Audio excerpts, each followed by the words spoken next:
Welcome! In this video, we're going to explore how to switch between branches in Git. We'll look at the difference between the classic git checkout command and the modern git switch command and help you understand which one to use and why. First, let's quickly review what a branch is. Think of a branch as an independent line of development. When you want to work on a new feature or fix a bug, you create a new branch.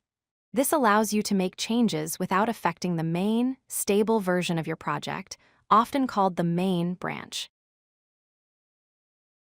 Switching branches is a fundamental part of the Git workflow. It allows you to isolate your work, keeping new features or bug fixes separate until they are ready.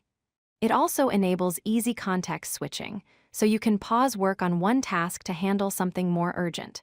Finally, it's essential for collaboration, letting you check out a teammate's branch to review their code. For many years, git checkout was the go-to command for changing branches. You can use git checkout followed by a branch name to switch to it. You can also use the -b flag to create a new branch and switch to it in a single step. While powerful, this command does many different things, which can sometimes be confusing. More recently, Git introduced the git switch command. Its purpose is solely to switch between branches.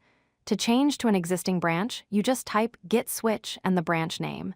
To create a new branch and switch to it, you use the -c flag, which stands for create. This makes the command's intention much clearer. So what are the main differences? The git checkout command is multi-purpose. It can switch branches but also restore files. Git switch is only for switching branches. For creating branches, the -c flag in switch is more intuitive than the -b in checkout. Most importantly, switch is designed to be safer and will prevent you from accidentally losing local changes, whereas checkout can sometimes discard them. What happens if you have uncommitted changes and you try to switch branches? Both commands are smart enough to protect you from losing work. If your uncommitted changes would conflict with the branch you are switching to, Git will abort the process and show an error message, telling you to either commit or stash your changes first. When you see that error, you have three main options. 1, you can commit your changes to the current branch. 2, if the work is not ready for a commit, you can use git stash to save your changes temporarily. You can then switch branches and reapply your stashed changes later. 3, if you don't care about the changes, you can discard them completely, but be very careful as this action cannot be undone. For modern Git development, it is highly recommended to use git switch for changing branches.